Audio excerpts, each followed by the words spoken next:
함께 합독했던 말씀 중심으로 그 위대한 선택이라는 제목으로 은혜의 말씀을 나누겠습니다.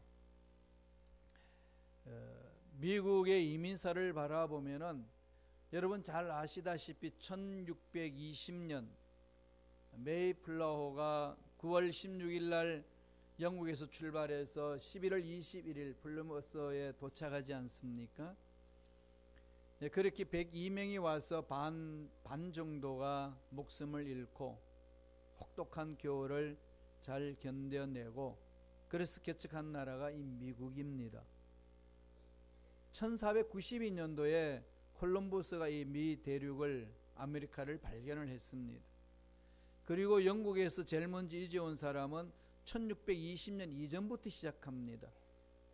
1607년 13년 전 메이플라워를 타고 오기 전 13년 전에 버지니아에 약 104명이 글로 이민을 갑니다. 물론 그들은 범죄자고 불량자고 빈민촌에 있는 사람들이 살기 위해서 건너왔습니다. 13년 전에 왔지만 그들이 미국을 건국했다 이런 역사는 없습니다. 미국의 건국은 역시 메이플라워를 타고 온 사람들로 인하여서 이루어졌습니다. 그들은 무엇을 선택했기 때문에 그들 13년 전에 왔던 분들보다도 더 위대한 일들을 일으킬 수 있었을까요? 메이플라워를 타고 온 사람은 오직 하나님을 바라봤습니다.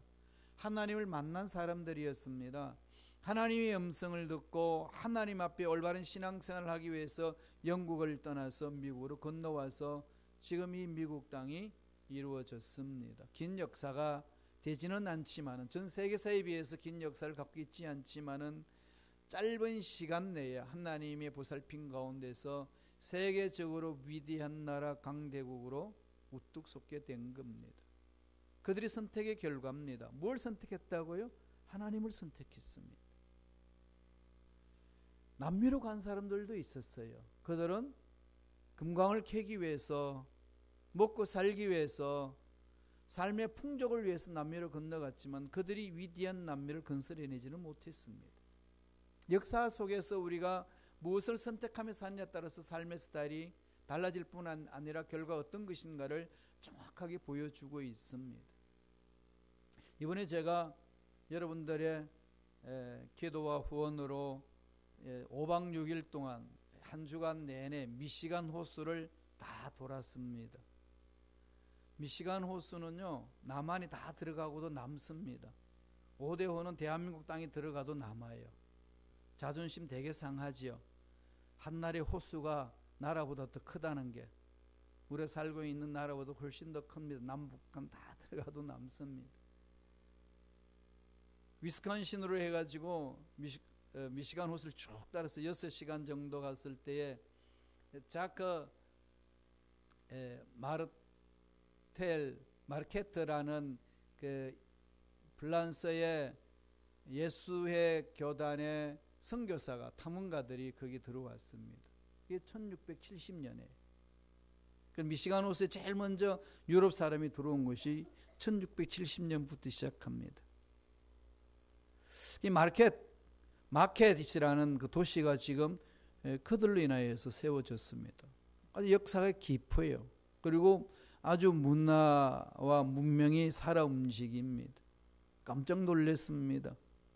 하나님의 사랑을 체험한, 하나님의 은혜를 체험한 사람들이 하나님의 사랑을 전하기 위해서 가는 곳곳에 어떤 어려움이 있단다 할지라도 좌절하지 않냐고 개척해 나갔습니다.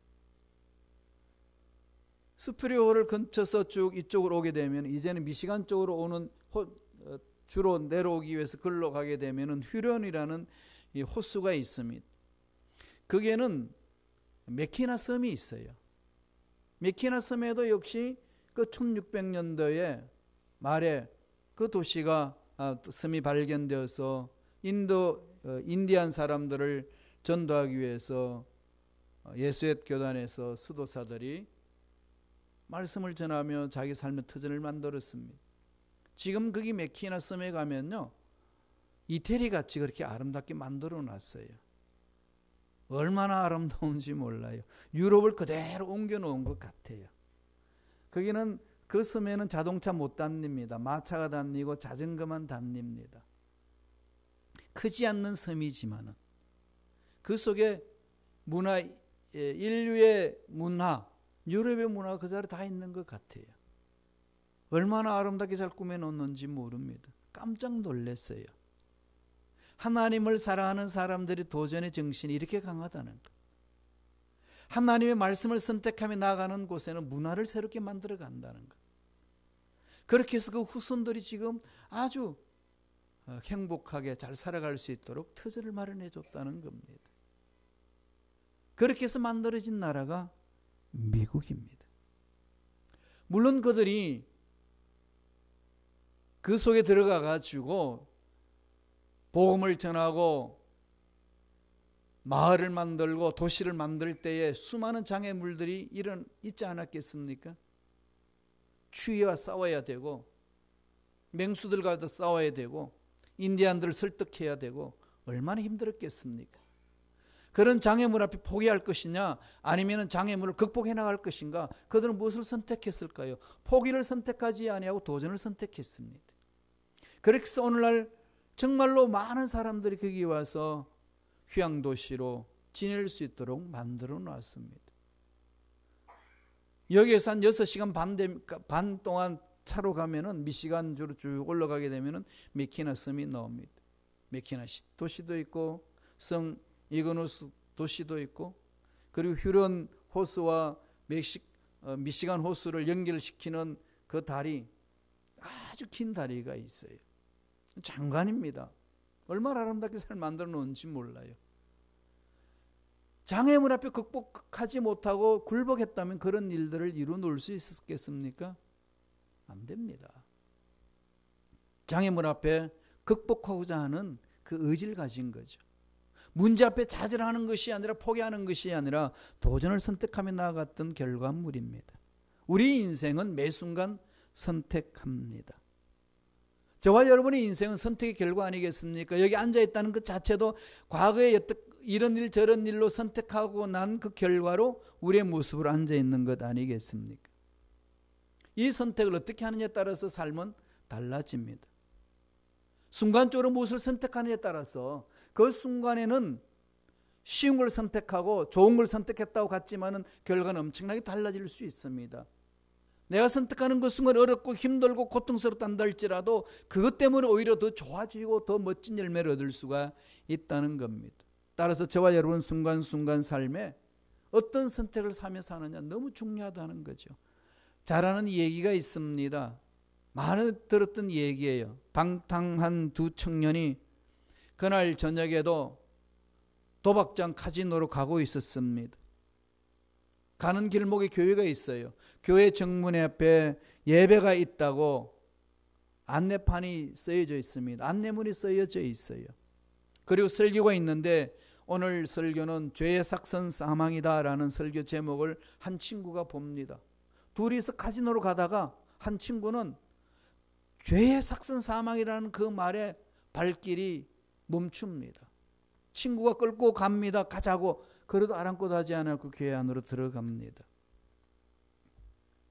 한 친구는 교회 안에 들어가서 예배를 드리고 한 친구는 카지노로 나아갔습니다. 그리고 30년이 지났습니다. 어떤 사람이 감옥에서 신문을 펼쳐보면서 통곡을 하며 울고 있었습니다. 그 신문에 실린 기사가 뭐였냐면은 그날 대통령에 취임하는 기사입니다. 미국 대통령 클리브랜드 22대 미국 대통령으로 취임하다. 그 데스특필한 그 제목을 봅니다. 바로 클리브랜드는 30년 전에 친구와 함께 카지노로 가기 위해서 가다가 그 발걸음을 멈추고 교회 안에 들어왔던 사람이 클리블랜드고 한 친구는 오히려 카지노로 가자고 끌고 가면서 나갔던 그 친구는 30년 후에 감옥에 들어갔고 한 친구는 대통령이 됐고 한 친구는 감옥 속에서 통곡을 하고 있었다는 사실입니다.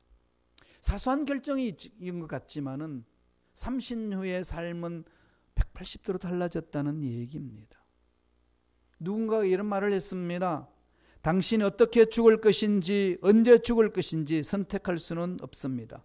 그러나 어떻게 살 것인가는 선택할 수 있습니다. 그것은 우리의 자유입니다. 오늘 사도 바울이 이 선택에 대해서 강조하고 있습니다. 사도 바울은 예수님을 다메섹 도상에서 만나고 주님의 음성에 귀를 기울이며 주님의 뒤를 따라갔습니다. 주님이 가라면 갔고 스탑하라고 하면 스탑을 했습니다. 어떤 방해물이 있고 어떤 핍박이 있고 어떤 고통이 있어도 아랑곳 하지 아니하고 하나님이 가라고 그러실 때 그 말씀 따라 순종을 했습니다. 빌립보서를 쓸 때는 로마 감옥에 들어갔습니다. 복음을 전한다는 이유로. 바울의 입장을 통해서 한번 살펴보십시오. 바울의 입장에서 바라본다면 하나님 평생 주님의 음성을 따라서 움직였건만 결과가 이것밖에 안 됩니까? 내 인생에 왜 이런 일이 일어납니까? 그렇게 젊은 날에 잘 나갔던 내 인생 어디 가고 지금은 내 인생이 왜 이렇게 초라합니까? 충분히 하나님 앞에 한탄할 수 있고 불평불만을 내놓을 수 있는 처지입니다. 차디찬 로마 감옥에 있으면서 그는 무엇을 선택한다고 오늘 말씀을 통해서 가르칩니까? 오늘 본문을 통해서 저와 여러분들이 순간순간 삶에 일어나는 모든 사건에 대해서 무엇을 선택하며 살 것인가? 중요하다는 겁니다. 그래서 오늘 가르쳐 줍니다. 바울은 무엇을 선택했습니까? 세 가지로 우리에게 권면합니다. 첫째로 바울은 주 안에서 기쁨을 선택합니다. 그러면서 강조합니다. 주 안에서 기쁨을 선택하라. 주 안에서 선택하라. 말씀을 볼까요? 빌립보서 4장 4절 말씀, 너무나도 잘 아는 말씀입니다. 이 말씀을 다른 각도에서 한번 바라봅시다. 다 같이 읽습니다. 주 안에서 항상 기뻐하라. 내가 다시 말하노니 기뻐하라. 어디서 기뻐하라고 그러지요? 주 안에서. 주로 우리들은 어디서 기뻐하나요? 돈 안에서. 그렇지 않나요? 술 안에서. 술을 먹고 나면 관절이 마음대로 놀죠. 안 해봐서 모르죠. 시심 뚝 떼지 마시고. 사람은 세상의 가치관에 의해서 푹 빠지면 그 안에서 기쁨을 찾으려고 그럽니다. 그러나 그것이 기쁨이 간헐적이기 때문에 또다시 더 깊은 기쁨을 찾으려고 나아가다가 보니까 마약을 하게 되고, 조금 마약하다가 더 큰 마약을 하게 되고, 자꾸 하나님과 멀리 멀어져 가면서 세상의 것들을 기쁨으로 누리려고 찾아 헤맵니다. 결과는 썩있습니다. 세상의 것들은 바닷물 같아서 먹으면 먹을수록 갈증만 생깁니다. 바울은 정확하게 하나님을 만나고 난 이후에 선포합니다.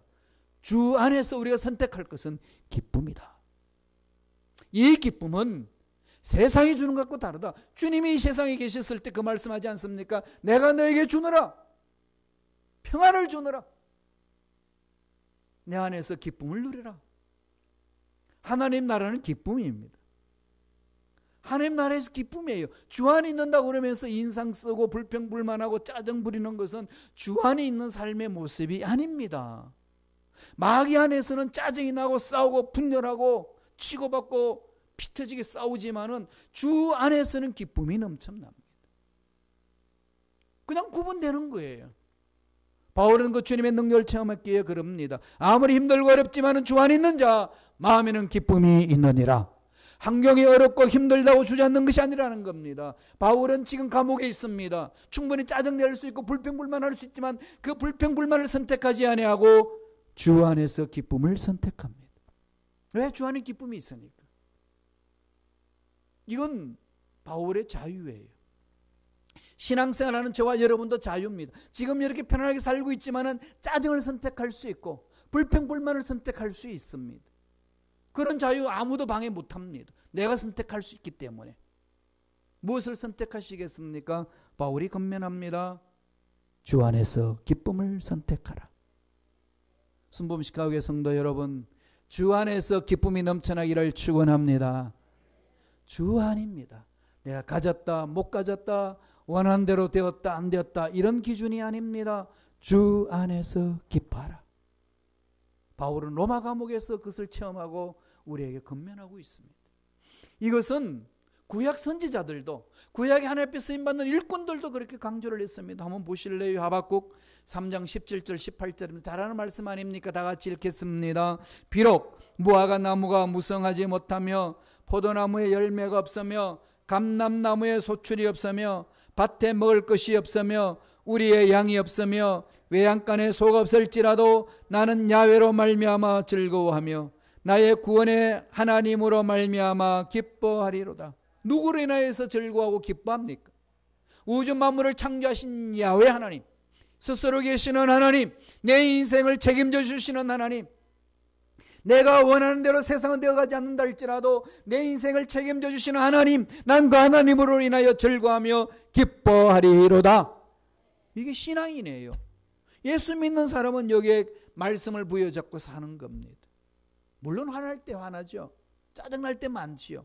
그러나 그런 상황 속에서도 화를 선택하고 분을 선택하고 짜증을 선택하고 불평불만을 선택하지 아니하고 주 안에서 기쁨을 선택하는 겁니다. 주 안에 있는 저와 여러분, 바울처럼 하박국처럼 늘 주 안에서 이 기쁨을 선택하며 사시기를 바랍니다. 이 기쁨이 있는 사람은 마음이 어떨까요? 바울이 이렇게 우리에게 가르쳐 줍니다. 빌립보서 4장 5절 말씀이에요. 다 같이 한번 보실래요? 다 같이 읽습니다. 너희 관용을 모든 사람에게 알게 하라. 주께서 가까우신, 관용을 말합니다. 관용을 말합니다. 똘레랑스를 말하지 않나요? 관용을 말합니다. 어떻게 관용이 생깁니까? 일이 안 풀리고 답답하고 장애물이 있고 그래 마음에 뭐가 찾아오죠? 짜증이 나고 고통이 있고 불만이 있고 분노가 일어나는데, 그러면 마음이 어떻게 좁아져요? 좁아지고 뾰족해집니다. 날카롭습니다. 아무 일도 아닌데 툭 건들면 막 폭발합니다. 왜 그럴까요? 마음에 관용이 없으니까. 관대하게 용서할 수 있는 마음이 없습니다. 그런데 오늘 바울은 뭐라고 그러죠? 너희 관용을 그럽니다. 우리 관용이 없는데 어떻게 우리 관용을 알립니까? 그러기 전에 4절에 뭐라고 그랬죠? 주 안에서 기뻐하라. 주 안에서 기쁨을 가져라. 주 안에 있는 자는 주님의 기쁨을 맛볼 것이고 주님의 기쁨을 맛본 자의 마음은 넉넉하다는 거죠. 마음이 넓어지는 겁니다. 하나님의 은혜를 체험하게 되면 마음이 넓어지지 않나요? 까짓것, 그게 뭐라고? 세상이 없어질 것들, 그것에 내 목숨 걸 수 있으랴. 영원한 것이 내 인생인데 까짓것, 그러면서 털털 털어버릴 수 있습니다. 그러기에 바울은 그런 기쁨을 맛본 자에게 말합니다. 너희 관용을 모든 사람에게 알게 하라. 주께서 가까우시니라. 주 안에 있는 자는 관용이 있다는 거죠. 다시 말씀드리면 예수 믿는 저와 여러분에는 이런 관용이 있다는 겁니다. 그 관용을 보여줌으로 예수 믿는 사람이 어떤 모습인지를 알게 한다는 거죠. 그런데 오늘날 어떻게 합니까? 예수 믿는 사람들이 너무 짜다는 거죠. 그래서 제가 늘 말씀드리잖아요. 여러분, 식당 가면 꼭 기도하고 식사하시죠. 기도하면은요, 하나님만 보시는 게 아니라 주위의 종업원들이 다 보고 있어요. 예수 믿는 사람이구나. 그런데 밥 먹고 나갈 때 팁은 하나도 안 주고 가. 그러면 그 사람 오셔서 뭐가 들겠어요? 기도는 열심히 하는데 그냥 소가리는 뱀댕이 같아. 이건 아니라는 거지요. 식당에 갔어요. 기도하고 식사하실 때는 그렇다고 또 기도하지 않고 식사하지 마시고, 기도하고 식사하실 때는요, 팁을 넉넉하게 주세요. 나는 이렇게 하나님을 믿는 사람이야. 그걸 시위하는 거잖아요. 하나님 믿는 사람은 달라. 그게 팁으로 나오지 않습니까? 그 일상생활이거든요. 관용이 있습니다. 하나님의 기쁨을 아는 자죠. 두 번째로 바울은 뭘 선택하라고 이야기합니까? 불평 대신에 감사를 선택하라. 아까도 말씀드렸지만 불평을 선택할 수 있어요. 짜증을 선택할 수 있습니다. 분노를 선택할 수 있습니다. 자유예요. 하나님 우리에게 주신 자유입니다. 그 반면에 감사도 선택할 수 있어요. 그것도 자유예요. 그런다고 쇠고랑 차지 않습니다. 아버지 마음이 어디 있는지를 오늘 말씀을 통해서 가르쳐 주죠. 불평, 불만을 선택하지 말고 감사를 선택하라. 말씀을 볼까요? 빌립보서 4장 6절의 말씀입니다. 너무나도 저는 이 말씀을 좋아해요. 다 같이 한번 읽어보겠습니다. 아무것도 염려하지 말고 다만 모든 일에 기도와 간구로 너희 구할 것을 감사함으로 하나님께 하라. 짜증내며 부르짖어라 이게 아니에요. 분노로 부르짖어라 아니라 뭘 하라는 거죠? 감사함으로. 그저 감사합니다. 그러지 않나요? 미국이나 독일이나 입만 열면 나오는 소리가 뭐죠? Thank you. 그죠? 예, Thank you. 그럽니다. 일본 말로 뭐라고 그러나요? 아리가또 고자이마스. 중국은 뭐라고 그러죠? 세세. 예, 그러지 않아요. 이 감사하는 말이요. 지금 언제 들어도 아름답습니다. 미국 사람들은 그냥 말만 땡큐 그러지 않나요? 그죠? 예, 이건 우리가 입에 달고 살아야 됩니다. 자꾸 감사를 외쳐보세요. 감사한 일들이 많이 생긴다는 겁니다. 내 인생의 행복의 깊이가 어디에 달려 있을까요? 감사의 깊이에 달려 있습니다. 감사가 넘치는 삶은 그만큼 행복하다는 겁니다. 감사할 줄 모르는 사람은 행복을 뭔지 모르고 있습니다. 형통하기 때문에 감사하는 것이 아니라 감사하기 때문에 형통해지는 겁니다. 그게 하나님의 방법이에요. 감사하는 마음, 감사하는 말, 감사하는 태도, 인생을 그렇게 행복하게 만드는 겁니다. 그러니까 매 순간 뭐 하면서 다녀야 될까요? 예, 감사의 안경을 끼고 보세요. 이번에 위스콘신으로 해서 미시간 호수를 쭉 따라가고 스피리오 호수로 해서 휴런 호수로 미시간 호수 다시 내려오는데 햇빛이 얼마나 찬란한지 몰라요. 그럼 어떻게 안경을 끼고 가야 되나요? 선글라스를 껴야 돼요. 까만 선글라스를 꼈더니 온 세상이 까맣게 보이더라고요. 어떤 안경을 끼고 사시겠습니까? 감사의 안경을 끼면은 어떤 상황에 놓여서도 감사가 넘쳐납니다. 설교의 황제라는 스폴전 목사님이 생전에 늘 감사해야 하는 말을 많이 했는데 이런 문장을 만들었습니다. 촛불을 보고 감사하는 자에게 하나님은 전깃불을 주시고 전깃불을 감사하는 자에게 달빛을 주시고 달빛에 감사하는 자에게 햇빛을 주시고 햇빛을 감사하는 자에게 영원토록 사라지지 않는 천국의 영광을 비추어 주신다. 이게 얼마나 아름다운 고백입니까? 그죠? 여러분 짜증내면서 인상 쓰는 사람 옆에 있는 게 좋아요? 늘 감사하며 생글방글 웃는 사람 옆에 있는 게 좋아요? 모르죠? 예. 어른 애도요 생글방글 웃으면 지도 웃어져요. 애까지 안 가도 돼. 강아지 만져보세요. 발길로 차봐요. 달려듭니다. 그러나 머리를 쓰다듬어 보세요. 몸까지 흔들면서 애교 있는 애교를 다 부립니다. 짐승도 그러는데 우주 만물을 창조하신 하나님, 하나님의 형상을 입은 저와 여러분이 삶이 어떠해야 될까요? 입만 열면 감사가 넘쳐나오잖아요. 와, 제가요 이 미시간 호수하고 스피리 호수하고 휴런 호수를 보는데요, 그 하나님의 광대함이 어마어마하시더라고요. 얼마나 좋은지. 내 식구가요 메키나 섬에 들어가가지고 자전거를 빌려서 메키나 섬을 다 돌았어요. 한 바퀴 쭉 도는데 그 자전거 전용 차로니까 다 자전거만 다녀요. 사람도 걸어 다니게 하는데 막 근데 바로 옆에 호수예요. 바람 부니까 파도를 치잖아요. 파도를 치면서 물바람을 팍 끼얹습니다. 땀이 흘리는 그 점에 물바람가 팍 덮으시니까 얼마나 상쾌하고 좋은지. 이 맛을 아시나요? 그 대학병 밑에서 그 자전거를 탔는데도 너무 행복했어요. 예, 우리 집에 여인 천하잖아요. 새 여인이 하룻밤만 더 지나고 가자고 그들을 끌고 나오느라고 혼났습니다. 그 맛이 있어요. 하나님이 창조하신 세계 속에 누빈다는 게요, 그냥 입에서 그저 감사하는 거죠.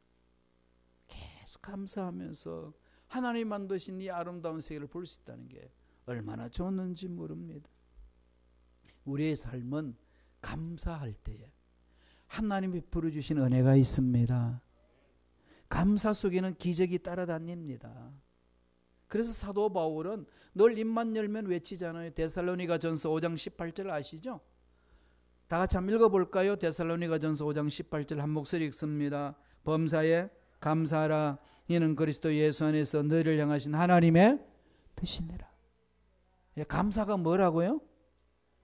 예, 김판호 목사가 주장하는 게 아니고 하나님의 뜻이라고 이야기합니다. 여러분 많이 기도할 때 그러죠. 하나님의 뜻이라면 목숨 걸고 가겠습니다. 그러지 않나요? 뜻만 가르쳐 주옵소서. 예, 뜻을 가르쳐 줬어요. 뭐라고? 범사에 감사하라. 그렇게 가르쳐 줬고 막 목숨 걸고 짜증내려고 그래요. 돌이키셔야 돼요. 신앙생활은요 단순합니다. 말씀에 순종하는 거 아니겠어요? 감사하는 속에 기적이 있습니다. 감사를 회복하시기 바랍니다. 이민생활 속에 특별히 여름에 더우면 짜증이 많이 납니다. 불쾌지수가 너무 많아져요. 그러면 힘들어지잖아요. 그럼 짜증이 나죠. 날카로워집니다. 그럴 때 뭐라고? 이 말씀을 기억하세요. 나는 감사를 선택하리라. 나는 감사를 선택하며 살리라. 그래야 할 때에 하나님께서 들으시고 감사하는 자에게 하나님이 예배하신 기적을 함께하여 주실 줄로 믿습니다. 마지막 세 번째로 바울은 뭘 선택하라고 강조하나요? 염려 대신에 기도를 선택하라. 세상 삶에 염려가 많죠. 근심 걱정이 많잖아요. 그죠? 내 앞날 어떻게 될런지.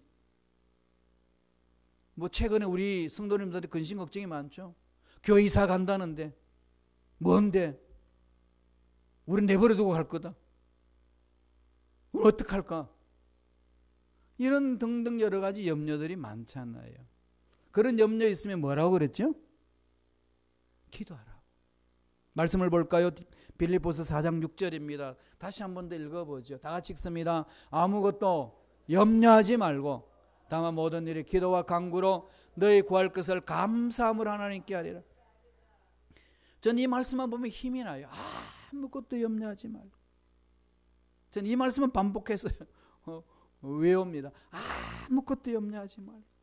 어떤 건 염려하고 저런 건 염려하지 말고 이런 건 염려, 이게 아닙니다. 아무것도 염려하지 말고. 주여 아무것도 염려하지 않는 마음을 나에게 허락하여 주옵소서. 말씀으로 돌아오시면요 우리 마음에 힘이 생겨요. 세상 살다 보면요 귀에 좋은 소리만 들으나요? 좋은 것만 눈에 보이나요? 좋은 일들만 생기나요? 제가 왜 좋은 일이 있습니다를 외치라고 그럴까요? 좋은 일이 워낙 안 일어나니까. 눈만 떴다 하면 좋지 않은 일들이 여기저기 막 일어나지 않나요? 이럴 때 여러분 뭘 선택하며 사시겠어요? 염려 대신에 바울은 기도하라. 염려할 시간이 있으면 기도하라고 가르치고 있습니다. 여기서 이 말씀 중에 아무것도 염려하지 말고 기도와 간구로 이렇게 표현했잖아요. 전번에 제가 말씀을 드렸습니다. 기도는 뭐고 간구는 뭐냐 이렇게 물으면 대부분 다 옛날에는 그랬어요. 기도는 기도하는 거고 간구는 간절히 구하는 거고 그랬어요. 기도는 간절히 안 구하나요? 그게 아니라고 그랬지요. 언제나 기도를 이야기할 때요 성경은 기도와 간구로 짝을 이룹니다. 기도 헬라 원어로 프로슈케 프로스 플러스 에코마이, 하나님을 향하여 마음을 연다, 하나님 뜻을 구한다, 하나님 마음에 내 마음을 맞춘다, 이게 프로슈케, 그게 기도로 번역되어 있습니다. 간구 데시스, 내 필요를 하나님께 간구한다, 요청한다 이겁니다. 그러니까 기도란 하나님의 뜻을 구하는 것이고 간구란 내 필요를 구하는 것이다라고 성서는 가르쳐 줍니다. 그러면 이 두 가지가 뭉쳐졌을 때 뭐라고 그러지요? 하나님의 뜻 안에서 나의 필요를 구하는 것, 이게 뭐라고요? 기도다 그럽니다. 이 내용을 하나로 딱 뭉쳐놓은 말씀이 있습니다. 지난주에 본 말씀이에요. 요한일서 5장 14절이에요. 읽어보실래요? 요한일서 5장 14절 말씀입니다. 다 같이 읽습니다. 그를 향하여 우리가 가진 바 담대한 것이 함이 이것이니 그의 뜻대로 무엇을 구하면 들으심이라. 그의 뜻대로 무엇을 구하면, 그의 뜻대로 무엇을 구하면 프로슈케 프로스 엘 코마이, 하나님을 향하여 내 마음을 연다. 하나님의 뜻을 찾는 거예요. 하나님의 뜻이 아닌 건 여러분 혼자서 몸부림쳐 보세요. 일이 안 이루어집니다. 얻어 터지기만 하지. 근데 하나님 뜻을 찾으셔야 돼요. 뜻을 알지 못한데 어떻게 합니까? 말씀 속에 뜻이 있어요. 하나씩 해보세요. 범사에 감사하라. 이는 그리스도 예수 안에서 늘 내신 하나님 뜻이다. 뜻이라고 딱 몫을 박았잖아요. 그러면은 하나님 범사에 감사를 선택하며 살아보겠습니다. 해보세요. 그거 해보지도 않고 뜻을 모른다고 그러면은 되시겠어요? 범사에 감사를 자꾸 선택하면서 하나님 앞에 기도하면서 나아가 보세요. 정확하게 뜻을 알게 되는 거죠. 그 뜻 안에서 구하는 것은 분명히 요한일서 5장 14절에서 뭐라고 이야기합니까? 그의 뜻대로 무엇을 구하면 들으심이라. 바울은 이것을 터득했습니다. 그래서 어떤 상황이 던져줘도 항상 기뻐하라, 범사에 감사하라, 입만 열면 그렇게 외쳤습니다. 베드로도 그런 사실을 체험을 했어요. 베드로전서 5장 7절 보세요. 베드로전서 5장 7절에 뭐라고 그럽니다. 다 같이 읽어봅니다. 너희 염려를 다 주께 맡기라.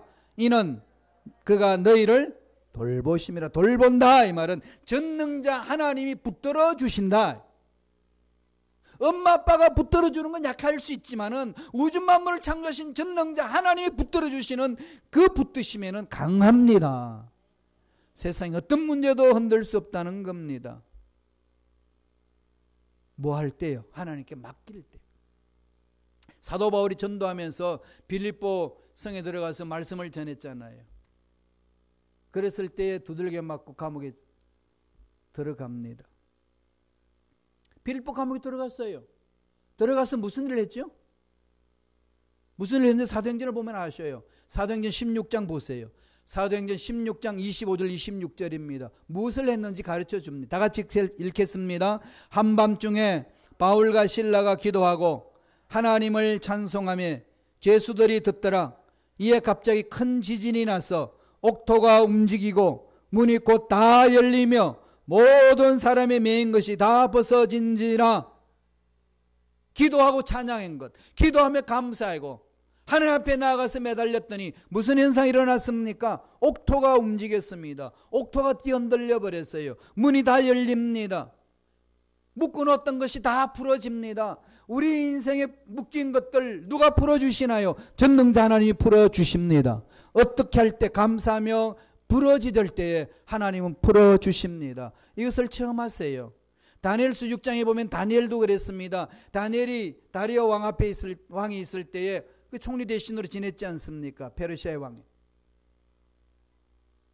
그게 바벨론에도 있었고 페르시아도 있었는데 그 중에서 다니엘이 유대인 중에서 총리가 있으니까 모함을 합니다. 그러니까 거기 있는 사람들이 다니엘을 죽이려고 모함을 합니다. 그래서 다니엘을 허점을 찾아요. 허점이 없습니다. 뒤쪽 살려도 아무 허점이 없어요. 딱 하나 발견한 것이 시간만 되면 예루살렘을 향하여 문을 열어놓고 기도하는 걸 봅니다. 저걸 잡자. 그렇게 해서 다리오 신상을 만들어 놓고 다리오 신상 외에 절하는 자는 사자굴에 집어넣기로 다리오 왕 앞에 가가지고 인준을 받았습니다. 그래서 도장 딱 찍었어요. 방에 붙어있는 걸 다니엘이 봅니다. 다리오 신상 앞에 이외에 절하는 자들은 어떤 신 앞에 절하는 자들은 사자굴에 집어 던지리라. 사자굴에 들어간다는 것을 왕궁에서 봤어요. 그랬던 다니엘이 무슨 일을 하지요? 6장 10절 보세요. 다니엘서 6장 10절. 저는 힘들고 그럴 때마다 이 말씀을 묵상하면서 읽습니다. 다니엘서 6장 10절입니다. 다 같이 읽겠습니다. 다니엘이 이 조서에 의인이 찍힌 것을 알고도 자기 집에 들어가서는 그 방에 예루살렘으로 향하여 열린 창에서 전에 행하던 대로 하루 3번씩 무릎을 꿇고 기도하며 하나님께 감사하였더라.